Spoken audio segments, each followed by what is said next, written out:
Assalamualaikum warahmatullahi wabarakatuh. Mustafa Muhammad sallallahu alaihi wasallam dzurriyyatan nasyidin salihin dzilafil muqarrabin. Wassalamu alaihi hadal kitab. Saya Nawawi Dimaski sallallahu alaihi wasallam. Wassalamu bana wa madinah satina sallallahu syaikhina wa sallallahu mahadina asqiya malang. Lillahi ta'ala lahumul fatihah.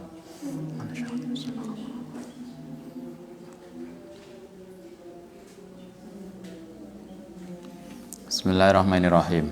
Qad jaa ana rajulan, sak temani seseorang iku dzakara menyebutkan li Umar atau melaporkan li Umar ibnu Abdul Aziz maring Umar bin Abdul Aziz. Rajulan ing seseorang yang lain bisain kelawan sesuatu. Ini ada kasus namimah terjadi pada masa Khalifah Umar bin Abdul Aziz. Masih ingat Khalifah Umar bin Abdul Aziz? Khalifah dari Bani Umayyah. Umar bin Abdul Aziz itu cicitnya Umar bin Khattab. Anda masih ingat ada riwayat Umar itu ketika jadi khalifah itu senengane, bahasa kita sekarang belusuan ya? Apa istilahnya belusuan? Yang sering ke daerah-daerah. Suatu ketika pas belusuan malam itu, Umar ketemu dengan sebuah rumah yang di dalam rumah itu isinya adalah seorang anak perempuan, seorang gadis bersama ibunya yang janda. Yang menarik dalam riwayat itu, ibu janda itu dan anak perempuannya itu profesinya menjual susu. Ketika Umar lewat, ada pembicaraan yang kemudian diperhatikan oleh Umar. Ibunya ngatakan ke anak gadisnya, besok kalau jual susu di pasar, susu itu dicampur air saja, sehingga nanti susunya menjadi lebih banyak. Gadis putrinya tadi bilang, kalau kita mencampur susu dengan air, maka berarti kita telah berbuat curang. Anak gadisnya nggak mau. Kata ibunya, tapi kan Umar nggak akan tahu kalau kita melakukan itu. Apa gadis itu bilangnya? Umar memang nggak tahu, tetapi Allah tahu bahwa kita telah melakukan kecurangan. Pembicaraan ibu dan anak itu menarik Umar. Karena itulah kemudian di dalam riwayat dikatakan Umar itu kemudian pulang, kemudian memanggil semua anak laki-lakinya agar salah satu dari anak laki-laki Umar bin Khattab itu mau menikahi gadis penjual susu tadi. Kata Umar, kalau kalian nggak ada yang mau menikah dengan gadis itu, aku yang akan menikahi dia. Coba, dari keturunan gadis penjual susu yang jujur itulah lahir Umar bin Abdul Aziz. Artinya orang yang hebat itu akan lahir dari ibu yang hebat. Itulah kenapa Umar memaksa anak-anaknya, salah satu anaknya untuk menikahi gadis penjual susu, karena dia tahu gadis itu adalah orang yang bertakwa, yang dari rahimnya akan lahir manusia hebat. Umar bin Abdul Aziz itu cicitnya Umar bin Khattab dari keturunan seorang gadis penjual susu. Karena itulah kita sering belajar, marilah kita belajar menjadi orang tua yang hebat, orang tua yang bersih, sehingga dari kitalah lahir anak-anak yang hebat. Karena kita tidak akan bisa berharap anak kita hebat kalau kita sendiri tidak hebat. Buah itu tidak akan lahir dari pohon yang tidak baik. Marilah kita sebagai pribadi, Anda menjadi ibu, kita menjadi ayah, kita menjadi orang tua, mari kita belajar menjadi pribadi yang hebat dan baik, sehingga kemudian kita bisa melahirkan anak-anak yang baik. Ini ketika Umar bin Abdul Aziz menjadi khalifah, itu ada seseorang yang mengadukan ke Khalifah Umar. Begitu ada orang mengadukan ke khalifah, apa jawabnya? Faqala, mongko ngendika sapa Umar, in si'ta lamun mengendaki sapa sira nadzurna mongko bakal memperhatikan sapa kita fi amrika ing dalam perkaramu. Fa in kunta mongko lamun ana sapa sira iku kadziban dusta fa anta mongko utai sira iku min ahli hadzal ayati termasuk orang yang disebutkan dalam ayat ini, yaitu inja'akum fasikun. Inja'a lamun datang kum ing sira sapa fasikun orang fasik binabain kelawan suatu berita. Nah, ketika ada seseorang, ini kan terkait dengan persoalan kemarin yang kita disampaikan oleh Imam Ghazali, agar kita terhindar dari namimah, agar kita terhindar dari adu domba, ada 6 kemarin yang kita perlu perhatikan. Umar ketika dipancing untuk namimah dari seseorang, maka Umar melakukan itu. Ketika ada orang mengadu ke Umar, Umar bilang, oke, aduanmu saya terima, saya akan pelajari dulu. Anda ini siapa? Anda yang mengadukan teman Anda, itu Anda punya track record apa? Jadi tidak semua orang yang mengadukan kemudian bisa diterima. Kan harus dicek dulu kebenarannya. Kita sering kita menerima aduan tanpa di cross check, kemudian menerima. Karena kalau Anda nanti jadi istri, kemudian ada orang, Mbak, saya kok lihat siapa tadi ya? Suami sampean kok enek bareng sopo bajunya merah loh, Mbak. Langsung pasang kuda-kuda. Bojone teko langsung nyiapno brambang. Tanpa harus ditanya. Kita diajarkan kalau kita ada orang yang mengadu seperti itu, ya oke, saya cek dulu informasi Anda benar atau tidak. Fa in kunta kadziban, kalau informasi yang Anda berikan itu salah, kata Umar, berarti Anda termasuk orang fasik. Karena Anda telah melaporkan sesuatu atau melakukan sesuatu kedustaan. Jadi artinya kita diajarkan tidak mudah untuk menerima berita, tidak mudah untuk menerima informasi. Pastikan dulu, diklarifikasi dulu. Kata Umar, saya klarifikasi dulu beritamu, kalau kamu dusta berarti kamu fasik. Fa in kunta, sebaliknya, fa in kunta mongko lamun ana sapa sira iku sadikon. Kalau Anda dusta berarti Anda termasuk orang fasik. Berarti saya bisa melihat sikap Anda. Bagaimana kalau ternyata informasi yang Anda sampaikan benar? Fa anta. Kalaupun benar, fa anta mongko utai sira iku min hadil ayati termasuk ayat ini. Hamazin masain binamimin. Ada orang-orang yang hamazin, suka mencela. Masain, suka menyebarkan berita. Binamimin, yang sifatnya mengadu domba. Informasinya benar, tetapi kemudian bisa menimbulkan fasid. Maka itu tidak benar. Kita masih ingat dulu, tidak semua informasi bisa disebarkan. Kalau informasi, sehingga kalau kita menerima informasi, maka kita pastikan dulu informasi benar. Kalau informasinya salah, jelas kita nggak boleh menyebarkan. Itu satu. Kalau informasi benar, tidak semua informasi yang benar itu bisa disebarkan. Karena kita harus melihat konsekuensi dampaknya. Dampaknya kayak apa? Ada manfaatnya nggak? Informasi itu benar, tetapi kan mungkin membawa mafsadah. Sehingga karena itu tidak semua informasi bisa disebarkan. Walaupun itu benar.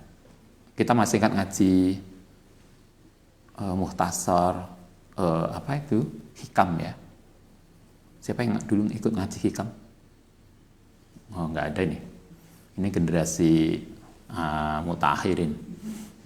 Kita dulu ngaji Hikam, kita diajarkan tidak semua hal yang kita lihat itu bisa di-share. Tidak semua hal yang kita dengar itu bisa disebarkan. Karena setiap hal itu ada konteksnya dan tidak setiap hal itu memberikan manfaat. Ada yang manfaat untuk satu kelompok, belum tentu manfaat untuk kelompok yang lain. Waduh karo gini, Anda kuliah, kemudian Anda diskusi tentang sesuatu yang penting.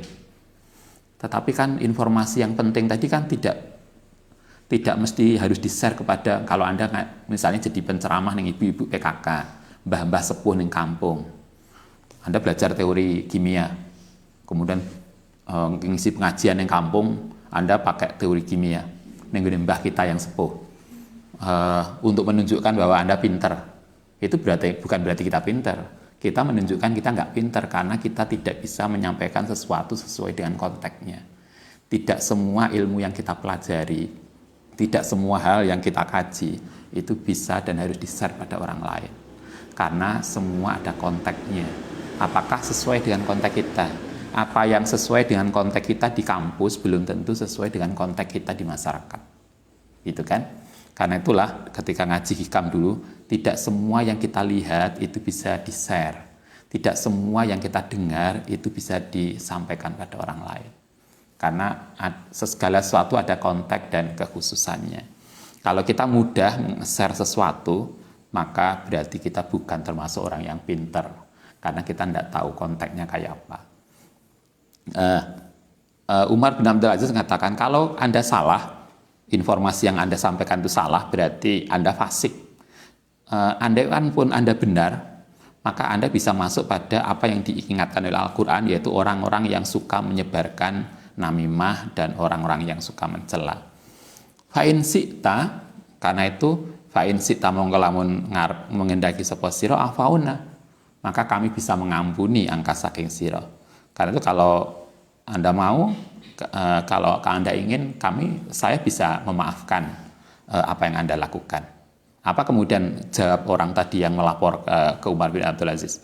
Qala al-afwa, saya mohon maaf aja, Khalifah. Ya Amirul Mukminin, la'audu ilaihi abada. La'audu tidak akan mengulang ilaihi maring laporan tadi abadan. Saya tidak akan mengulang lagi. Artinya kita diajarkan dalam kasus Umar bin Abdul Aziz agar kita, kalau kita menjadi orang tua, kalau kita menjadi pejabat, maka tidak semua berita yang kita terima itu bisa langsung dipercaya. Harus diklarifikasi dulu, harus dipastikan dulu, sehingga kemudian kita tidak terjebak kepada apa yang disebut sebagai namimah. Kalau kita menjadi orang biasa, begitu juga, jangan mudah untuk menyampaikan segala sesuatu, sehingga kita kemudian tidak jatuh juga pada perilaku namimah. Warofa'a lan ngangkat sapa insanun. Ini titik, ini kasus Umar selesai. Warofa'a lan ngangkat sapa insan seseorang ruk'atan ing sebuah papan ila sahib ibnu Abbad maring sahib ibnu Abbad yahusuhu yang mendorong hu ing apa insan hu ing sahib biha ing dalem ruk'ah tadi ala ahdi mali yatimin ing atase kasus mengambil harta anak yatim. Ini ada kasus lagi. Kalau dalam bahasa kita demo, ada seorang namanya Sahib bin Abbad. Dia dituduh mengambil harta anak yatim. Jadi masyarakat itu kemudian gawe apa namanya? Kalau bahasa kita balihu, gawe papan, demo, gawe poster mengatakan Sahib bin Abbad ini mengambil harta anak yatim. Wakana padahal ono sapa sahib iku malang kasiron. Orang yang punya harta banyak. Sahib sendiri itu orang yang kaya. Dia kaya, mempunyai anak yatim banyak, maka kemudian dia dituduh dengan itu. Maka kemudian nulis sapa sahib ala dzariya yang ngatasi punggunge atau balie ruk'ah papan tadi annamimatu utawi mengadu domba itu qabihatun, sesuatu perilaku yang enggak baik. Maka kemudian Sahib bin Abbad itu memastikan bahwa namimah itu adalah perilaku yang enggak baik. Karena kemudian banyak kasus orang jatuh, orang kemudian rusak karena perilaku namimah, perilaku adu domba. Suami istri bisa pisah, hubungan satu orang dengan yang lain bisa rusak juga karena namimah. Banyak, tidak sedikit dulu dalam kasus kerajaan satu dengan yang lain jatuh dalam pertempuran karena namimah. Karena itulah kemudian kita bolak-balik di sini diajarkan bagaimana kita menjauhi namimah. Kalaupun dipancing untuk melakukan namimah, kita berusaha sekuat tenaga untuk tidak terpancing. Karena dampaknya yang luar biasa. Sehingga di sini dikatakan an-namimatu qabihatun. Namimah itu adalah perilaku yang qabih, perilaku yang buruk. Wa ing kanat senajan ana apa namimah iku sahihatan benar. Walaupun informasinya itu benar, itu bisa merusak. Wal maitu utawi kematian iku rahimallahu taala, semoga mengasihi ing man sapa Allah taala. Wal yatimu utai anak yatim iku jabarahu, yang memberikan memaksa ing man sapa Allah taala. Wal malu utai harta iku samarahu, sesuatu yang memberikan ing man sapa Allah taala. Wasai utai orang yang berjalan, la'anahu ngelaknati ing man sapa Allah taala. Namimah itu perilaku yang buruk, sehingga siapapun yang berjalan mendukung untuk perilaku namimah, maka dia akan mendapatkan laknat dari Allah Subhanahu wa taala. Babun nahyi. Oke, selesai. Kita lanjutkan bab ke-9. Babun nahyi, bab tentang larangan an-naqlil hadisi, saking menyampaikan ucapan hadis itu ucapan, ila wulatil umuri, maring para penguasa. Ini larangan gampang melaporkan sesuatu terhadap penguasa, pejabat. Enek toh? Bahasa kita apa biasanya? Ngatok, ngerti ya? Apa istilahnya ngatok? Ngatok itu penjilat. Larangan menjadi penjilat. Dididik dilaporkan. Kita menjadi anak buah, enek koncone melakukan apa, dilaporkan ke pimpinan. Kita melaporkan itu agar kita mendapatkan sesuatu. Maka hadis ini mengatakan larangan menjadi penjilat. Ilam tat'u, nalikane ora teko ilahi maring man apa daruratun, kecuali kita boleh melaporkan itu kecuali karena darurat, karena terpaksa. Li khaufi mafsadatin, krana khawatir ana mafsadah wa nahwiha. Kita hanya boleh melaporkan perilaku orang lain kepada pimpinan, kepada pejabat, kalau memang perilaku itu akan memberikan dampak mafsadah negatif. Kalau enggak, maka tidak perlu. Rawaina fi kitabi Abi Dawud wa Tirmidzi an Ibnu Mas'ud radhiyallahu an qala Rasulullah sallallahu alaihi wasallam, la tuballighuni, katakan Nabi begini, la tuballighuni, tidak perlu menyampaikan ingsun sapa ahadun min ashabi, saking sahabatku, min ahadin, saking seseorang, sayan ing sesuatu. Kata Nabi begini, hendaknya para sahabat tidak melaporkan ke saya sesuatu yang enggak penting. Nabi enggak mau dididik dilapori, dididik di ini. Nabi enggak mau begitu. Itu artinya juga seperti yang disampaikan dalam bab, kita hendaknya tidak mudah melaporkan sesuatu perilaku yang enggak penting pada pimpinan.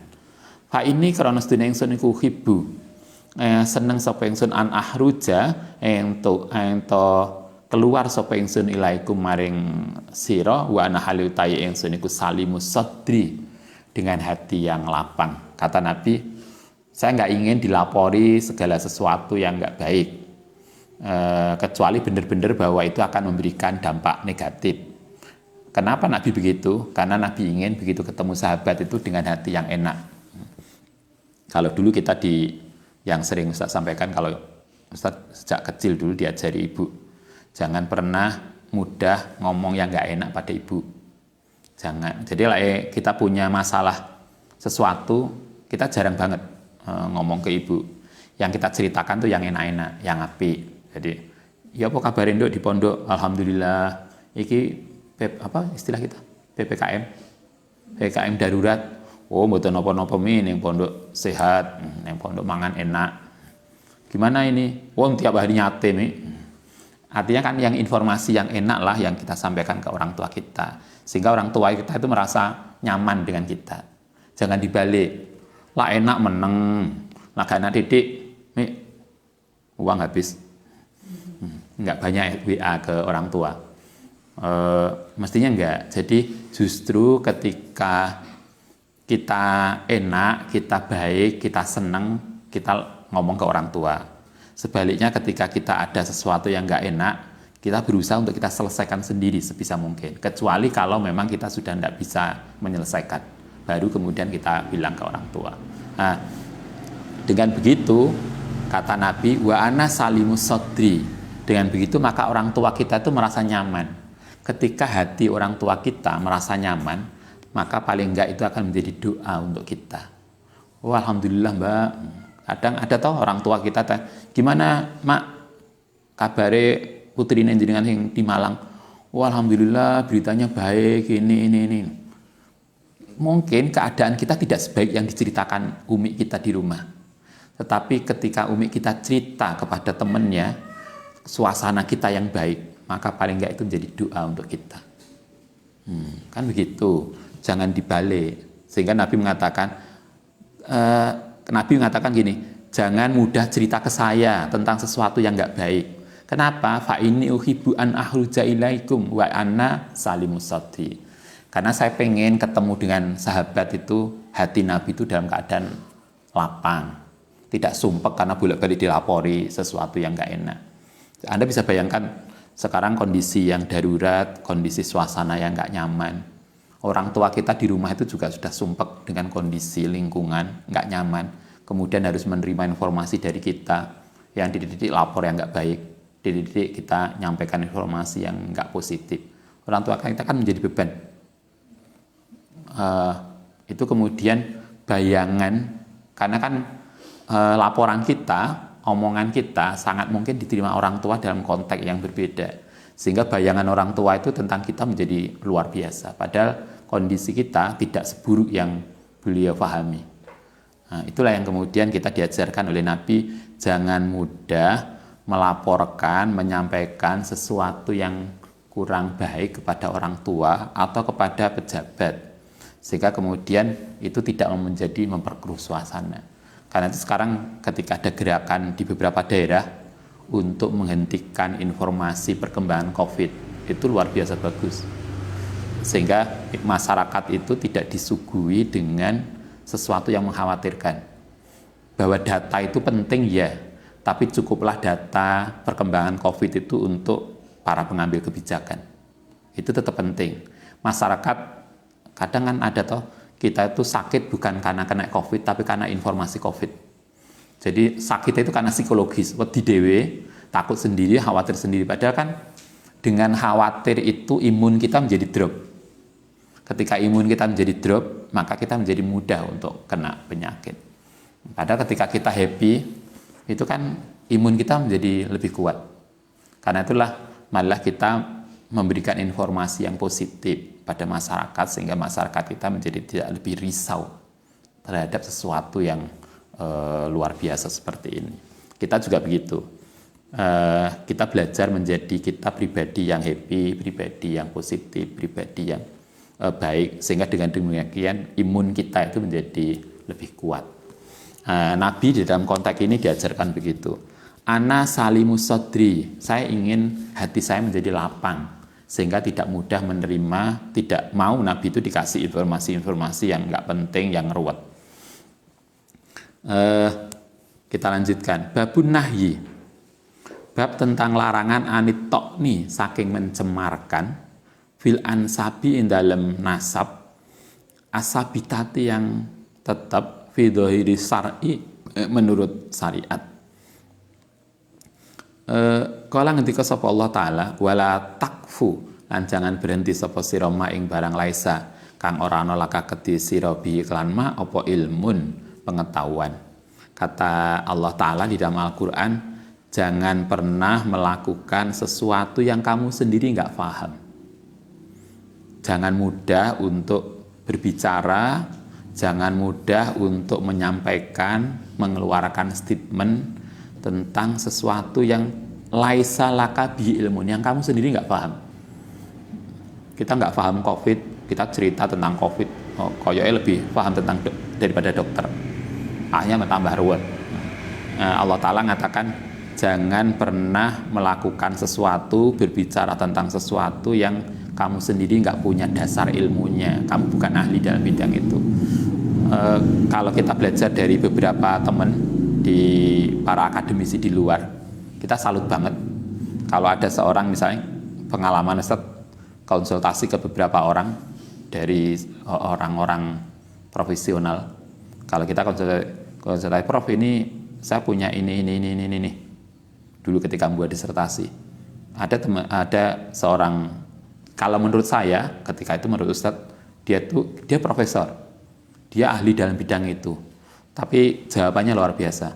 Maaf, saya bukan itu yang ahli dalam bidang ini. Ada teman saya yang lebih ahli. Dia seorang guru besar. Dia merasa kalau menurut kita dia paham tentang apa yang kita sampaikan, tapi profesionalitas keilmuan beliau, kemudian beliau menunjuk orang lain yang beliau anggap lebih paham. Coba, kalau kita kan sekarang enggak, karena merasa sudah, saya kan sarjana, koyoknya semua ngerti. Padahal enggak. Karena itu Al-Quran mengatakan, wala takfu ma laisa laka bi ilmu. Jangan melakukan sesuatu yang kamu sendiri enggak punya dasar ilmunya. Kenapa? Innas sam'a, karena pendengaran, wal basar, dan penglihatan, wal fu'ada, dan hati, karena pendengaranmu, penglihatanmu, bahkan hatimu, kulun ulaika, semua itu masing-masing kana anhu, kana ono an saking ma mas'ulan, akan dimintai pertanggungjawaban. Kita diingatkan oleh Al-Quran, jangan melakukan sesuatu yang kita tidak punya dasar, karena ucapan kita, pendengaran kita, penglihatan kita, bahkan fuad, hati kita, itu akan dimintai pertanggungjawaban. Sehingga apapun yang kita sampaikan, apapun yang statement yang kita keluarkan, itu tidak akan menguap gitu saja, ada pertanggungjawabannya. Sesuatu yang kemudian tidak punya dasar, apalagi kemudian ngawur, maka tidak mudah pertanggungjawabannya di hadapan Allah Subhanahu wa taala. Rawaina fi sahih Muslim an Abi Hurairah radhiyallahu an qala Rasulullah sallallahu alaihi wasallam, isnatani utai dua golongan, finnasi ing dalam manusa huma bihim kelanas iku kufrun. Kata Kanjeng Nabi, ada dua golongan yang perilaku itu bisa membuat mereka menjadi kufur. Yang pertama at-ta'nu, yaitu mencemarkan nama baik fin nasabi, yang dalam nasab. Tadi artinya kita melakukan sesuatu yang tidak punya dasar. Wa niyahatu, lan niyahah itu apa? Nangis yang luar biasa, berlebihan, niyahah. Alal mayiti, ngatasi mayit. Ketika kita punya teman, punya saudara, orang tua meninggal, kemudian kita menangis berlebihan, itu niyahah. Kalau dulu zaman jahiliyah nangis sambil, kalau orang jahiliyah tuh kalau nangis menyesali ini, nangis karo apa itu? Narik rambut. Enek? Ada ya? Saking nangis banget terus kemudian nangisnya histeris karo mbateki rambutnya. Kalau nggak gitu nyobei baju, nangis sambil nyobei baju. Kayaknya beberapa ada, sinetron paling enggak. Itu ada, itu niyahah. Maka itu enggak boleh. Menangisi kematian yang berlebihan itu bisa dianggap sebagai kekufuran. Karena berarti kita tidak menerima apa yang telah ditetapkan oleh Allah SWT. Babun nahi, kita lanjutkan bab 11. Babun nahi, bab tentang larangan anil iftikhari, saking menganggap remeh orang lain.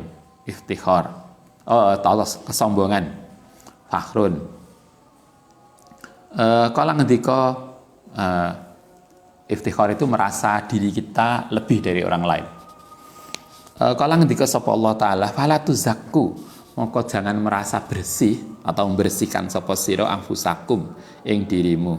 Kata Allah Ta'ala, jangan menganggap dirimu lebih baik. Huwa utai Allah iku alamu, karena Allah lah yang tahu biman kelan barang kelawan seseorang itako. Yang tahu bahwa orang itu bertakwa atau tidak, itu Allah sendiri Ta'ala yang tahu. Karena itulah jangan pernah kita menghakimi orang, menilai orang lebih buruk dan menganggap kita lebih baik dari orang lain. banyak toh lain yang sosial media,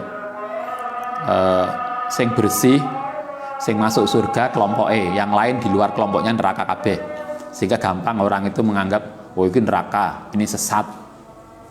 Allah Ta'ala mengatakan jangan menilai orang lain salah dan menganggap diri kita paling benar, karena yang tahu bahwa kita itu baik, kita itu selamat itu Allah Ta'ala. Janganlah kemudian kita menjadi pengganti Allah atau menempatkan diri kita sebagai Tuhan yang mudah menilai orang lain sesat, neraka dan seterusnya, karena kita nggak tahu itu.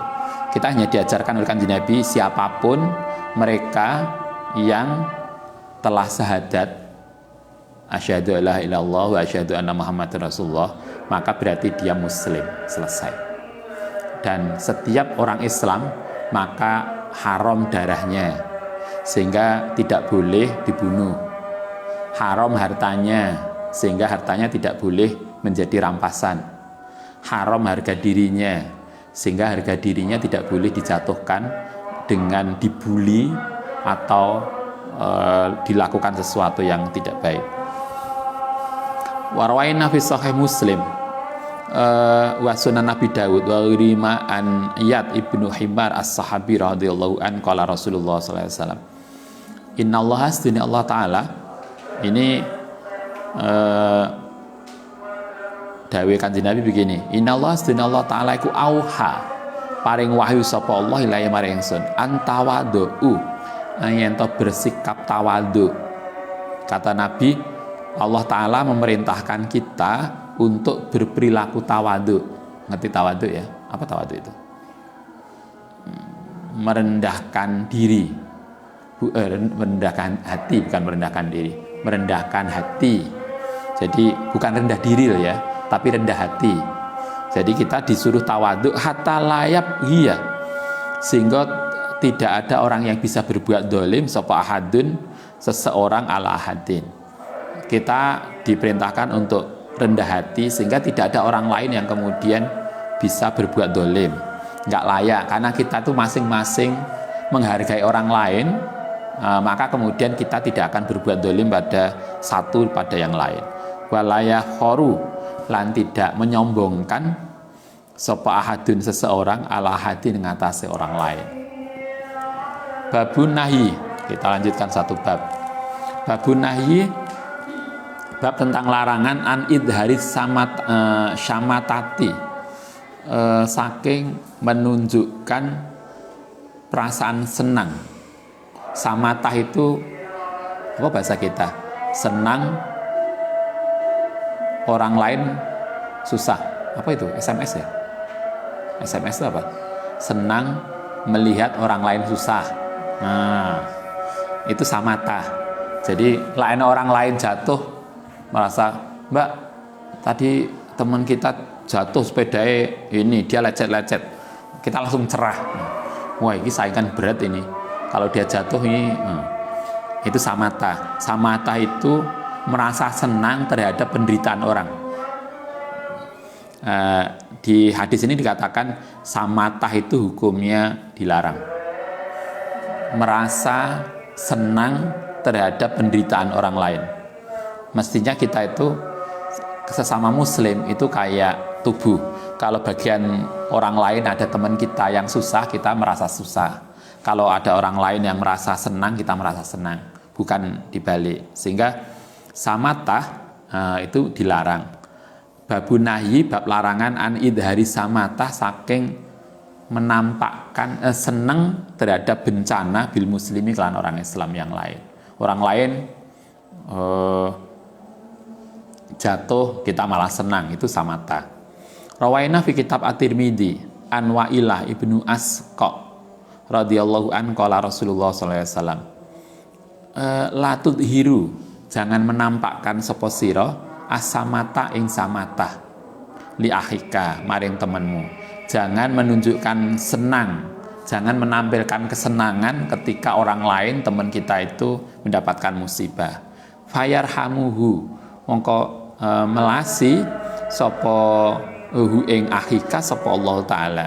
Wayab taliyaka, lan bakal nyoba sapa Allah ka ing sira. Kalau kita berperilaku samata, yaitu senang terhadap penderitaan teman kita, maka kata Nabi, orang yang menderita tadi akan dikasih oleh Allah. Sebaliknya kita yang merasa senang terhadap penderitaan teman kita akan dibalik diuji dengan perilaku itu.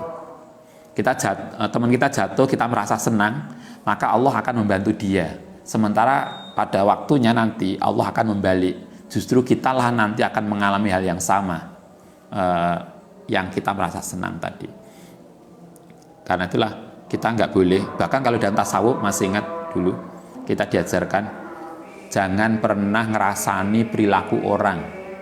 Karena kalau di dalam tasawuf kita masih ingat ada statement dari para salafus soleh, orang yang ngerasani perilaku orang lain, maka kita tidak akan mati sebelum melakukan perilaku yang kita rasani tadi. Kok iso ya mbak, orang itu loh iso ngene. Nggak perlu begitu. Dalam tasawuf kita nggak boleh begitu. Kenapa? Karena kita tidak akan mati sebelum kita akan melakukan hal yang sama. Itu yang kita khawatirkan. Karena itulah kalau ada orang lain kita, teman kita jatuh, atau orang lain teman kita melakukan sesuatu yang nggak baik, kita istighfar, semoga kita tidak ikut di situ. Nggak perlu ngerasani, nggak perlu sesuatu yang nggak penting. Oke, itu samata. Marilah kita belajar, kalau teman kita mendapatkan nikmat, kita merasa senang. Kalau teman kita mendapatkan musibah, kita merasa sedih. Jangan dibalik. Karena ketika kita merasa senang terhadap penderitaan teman kita, maka Allah akan menolong dia.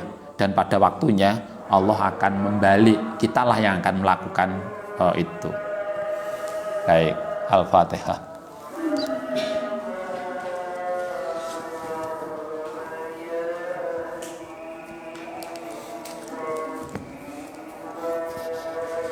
Rabbana fa'na bima 'allamtana rabbi 'allimna alladhi fa'alna rabbi faqihna wa faqih ahlana wa qarabati la tadhina rabbana fa'na bima 'allamtana rabbi 'allimna